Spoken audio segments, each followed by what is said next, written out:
Hello students, मैं VD Parashar, सहायक आचार्य राजनीति विज्ञान। आज की मेरी इस क्लास में आप सभी का स्वागत है। आज हम अध्ययन करेंगे भारतीय संविधान में मूल कर्तव्यों का। यह क्लास बीए पार्ट सेकंड एवं एमए फाइनल दोनों कक्षाओं के विद्यार्थियों के लिए समान रूप से उपयोगी है। देखो साथियों, जो मूल कर्तव्य हैं, मूल कर्तव्यों के बारे में आपको बता देना चाहता हूं मैं कि भारतीय जो संविधान है, मूल संविधान, उसमें मूल कर्तव्यों को भारतीय संविधान में स्थान नहीं दिया गया था। ये माना गया था कि भारतीय राष्ट्रीय आंदोलन में सभी भारतवासी लगातार प्रयास कर रहे हैं। निश्चित रूप से इनमें राष्ट्रवाद की भावना, देशभक्ति की भावना से ओतप्रोत हैं। एक अच्छे नागरिक के रूप में सभी रहेंगे, ये मानकर चला गया, लेकिन ऐसा सही नहीं माना गया उनके द्वारा। 1970 के दशक के बाद कतिपय ये देखा गया कि देश के नागरिकों में दायित्व बोध का अभाव स्पष्ट दिखाई दे रहा है और कहीं ना कहीं कर्तव्यों को सूचीबद्ध करने की आवश्यकता महसूस हुई। देखो विद्यार्थियों, कर्तव्य और अधिकार दोनों समान रूप से जुड़े हुए हैं।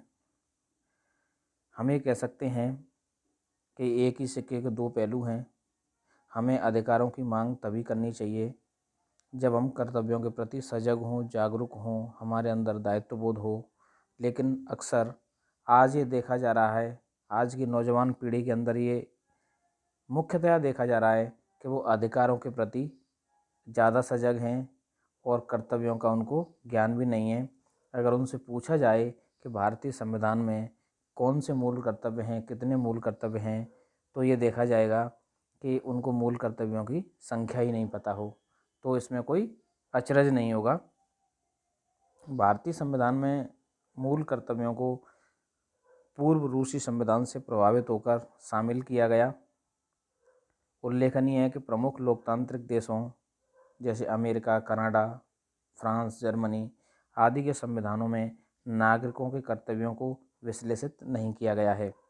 संभवतः एकमात्र जापानी संविधान में नागरिकों के कर्तव्यों को रखा गया है, जबकि समाजवादी देशों ने अपने नागरिकों के मूल अधिकारों एवं कर्तव्यों को समान महत्व दिया है। रूस के संविधान में घोषणा की गई कि नागरिकों के अधिकार, प्रयोग एवं स्वतंत्रता उनके कर्तव्यों एवं दायित्वों के निष्पादन से अविभाज्य है। अर्थात कर्तव्यों का पालन उनको करना होगा, तभी उनको एक तरह से अधिकार मिलेंगे। अधिकार और कर्तव्य एक जैसे हैं, ऐसा समाजवादी देशों में होता रहा। देखो साथियों, मूल कर्तव्य मूल संविधान में नहीं थे। इन्हें संविधान के 42वें संशोधन 1976 द्वारा जोड़ा गया। यह श्री स्वर्ण सिंह समिति की सिफारिश पर आंतरिक आपातकाल की जरूरत एवं आवश्यकताओं को पूरा करने के लिए लाया गया था। ये पूर्व सोवियत संघ के अनुच्छेद से प्रेरित है। इन्हें संविधान के भाग 4 क में अनुच्छेद 51 क में रखा गया। प्रारंभ में मूल कर्तव्यों की संख्या 10 थी। इसके बाद 86वें संविधान संशोधन 2002 के तहत एक और मूल कर्तव्य जोड़ा गया और अब मूल कर्तव्यों की कुल संख्या 11 है। मूल कर्तव्य परिचय। नागरिक इन कर्तव्यों का पालन करने के लिए संविधान द्वारा नैतिक रूप से बाध्य हैं। हालांकि निदेशक सिद्धांतों की तरह ये न्यायोचित नहीं है। उल्लंघन या अनुपालना न होने पर कोई कानूनी कार्रवाई नहीं हो सकती। ऐसे कर्तव्यों का उल्लेख मानवाधिकारों की सार्वभौमिक घोषणा तथा नागरिक एवं राजनैतिक अधिकारों पर अंतर्राष्ट्रीय प्रतिज्ञा पत्र जैसे अंतर्राष्ट्रीय लेख पत्रों में हैं। अनुच्छेद 51A भारतीय संविधान को इन संधियों के अनुरूप लाता है। देखो साथियों, जिस प्रकार भारतीय संविधान में नीति निर्देशक तत्वों के रूप में राज्य के लिए कर्तव्य तय किए गए हैं, उनसे कानूनी अर्थ में थोड़े से भिन्न हैं जो मूल कर्तव्य हैं। मूल कर्तव्य एक तरह से व्यक्ति के लिए हैं और जो नीति निर्देशक तत्व हैं वो राज्य के कर्तव्य हैं। राज्य को क्या करना चाहिए, नीति निर्देशक तत्वों में इन सभी चीज़ों का वर्णन किया गया है। देखो विद्यार्थियों, हम जो हमारे मूल कर्तव्य हैं उनका एक एक का वर्णन देखते हैं। पहला है संविधान का पालन करें, उसके आदर्शों, संस्थाओं, राष्ट्रध्वज और राष्ट्रगान का आदर करें। अर्थात भारत के प्रत्येक नागरिक का कर्तव्य होगा कि वह संविधान का पालन करे और उसके आदर्शों, संस्थाओं, राष्ट्रध्वज और राष्ट्रगान का आदर करे। निश्चित रूप से किसी भी सभ्य राष्ट्र के लिए बड़ा ज़रूरी है। ये वो तत्व हैं जो किसी राष्ट्र के नागरिकों को आपस में जोड़े रखने के लिए बहुत ज़्यादा ज़रूरी हैं। दूसरा है स्वतंत्रता के लिए हमारे राष्ट्रीय आंदोलन को प्रेरित करने वाले उच्च आदर्शों को हृदय में संजोए रखें, व उनका पालन करें। तो देखो साथियों, प्रत्येक भारतीय नागरिक का यह कर्तव्य भी है कि आज़ादी के दौरान जो हमारे मुख्य आदर्श थे, प्रेरक थे, जिन्होंने देश को आज़ादी की दिशा में लाने के लिए सभी को प्रेरित किया, नेतृत्व किया, निश्चित रूप से हमें उनका सम्मान करना चाहिए। और इसी से एक राष्ट्र को जोड़े रखने वाले तत्व आगे रहते हैं। अगला है भारत की एकता, प्रभुता, एकता व अखंडता की रक्षा करें और उसे अक्षुण्ण बनाए रखें। अर्थात प्रत्येक भारतीय नागरिक का यह कर्तव्य भी है कि वह भारत की संप्रभुता, एकता, अखंडता की रक्षा करे और उसे लगातार बनाए रखे। अर्थात देश में जो विभाजनकारी ताकतें हैं उनसे दूर रहे, उनको हतोत्साहित किया जाए और समय रहते अपने नागरिक कर्तव्य को बताया जाए। इसे भारतीय नागरिकों के सर्वोच्च कर्तव्य की संज्ञा दी जा सकती है, क्योंकि एकता और अखंडता ही सबसे महत्वपूर्ण तत्व है जो देश को बनाए रखने के लिए जरूरी है। अगला है देश की रक्षा करें और आह्वान किए जाने पर राष्ट्र की सेवा करें।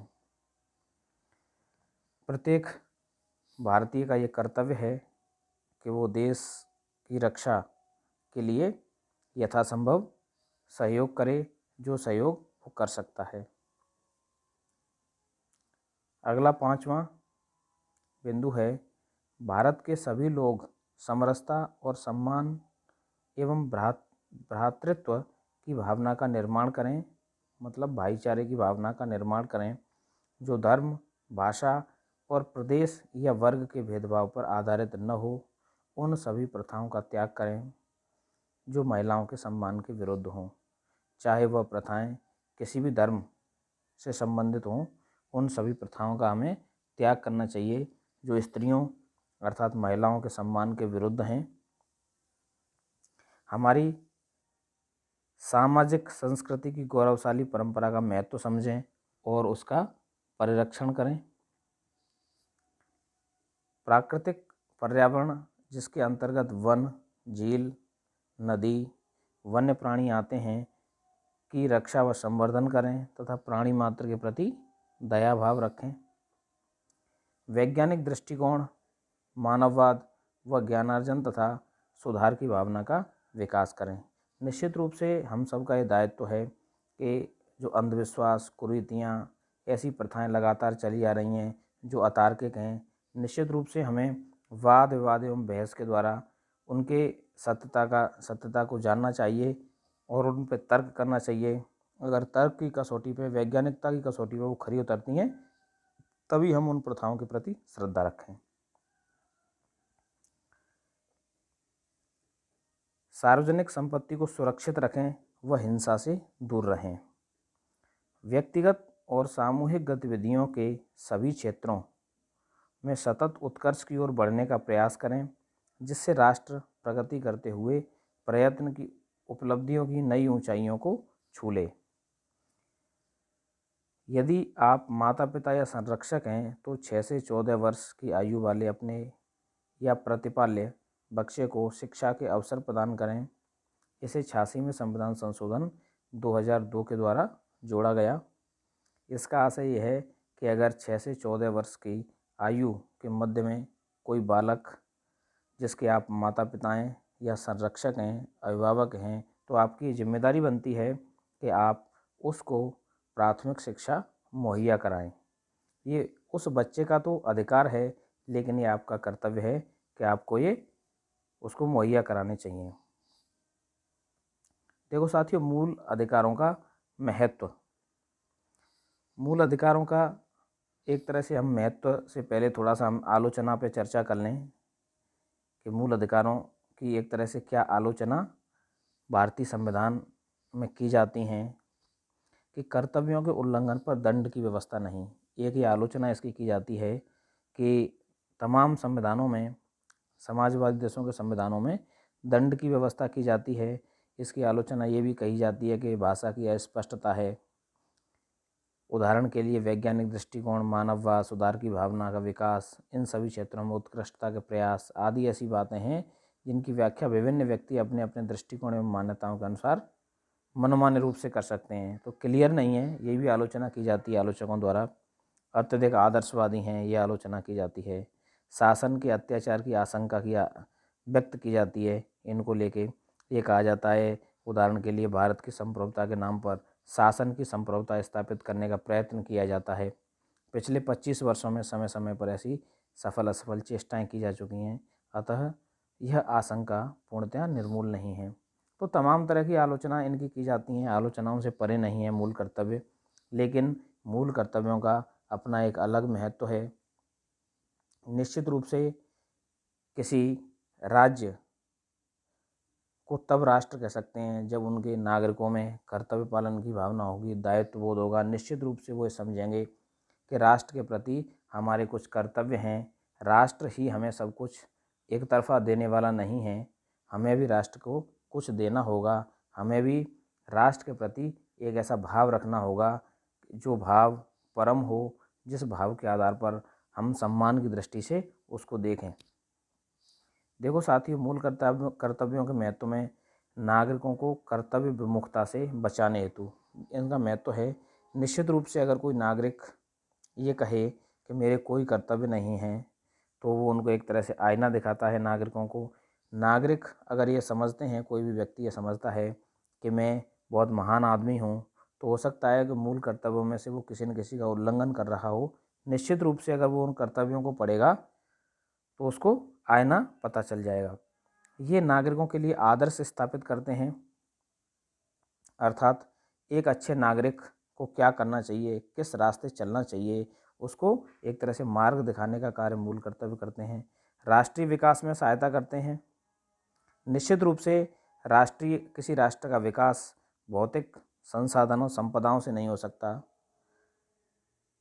शस्त्र, हथियार या परमाणु तकनीक में कोई राष्ट्र आगे ज़्यादा संग्रह कर ले तो आगे निकल जाए, ये कहना संभव नहीं है। किसी राष्ट्र के विकास का सबसे महत्वपूर्ण कारक है जो उसमें निवास करने वाले लोग हैं, उनमें कितनी राष्ट्रीय भावनाएं, राष्ट्र के प्रति वो कितना समर्पित हैं, कितना अपना दायित्व बोध मानते हैं, नागरिकों के मार्गदर्शक के रूप में कार्य करते हैं। निश्चित है, नागरिकों में त्याग, सेवा, बलिदान और समानता की भावना का विकास मूल कर्तव्य करते हैं। तो देखो साथियों, मूल कर्तव्यों की आज हमें आवश्यकता पुनः महसूस हो रही है। आज ये देखा जा रहा है कि तमाम समुदाय अपनी मांगों को बलपूर्वक मनवाने के लिए अनैतिक और हिंसक साधनों का उपयोग करते हैं। निश्चित रूप से उन्हें मूल कर्तव्यों के प्रति सजग रहना होगा। ये देखना होगा कि हमारी मांगों को मनवाने के लिए विभिन्न सरकारों से हम संवैधानिक साधनों का इस्तेमाल करें।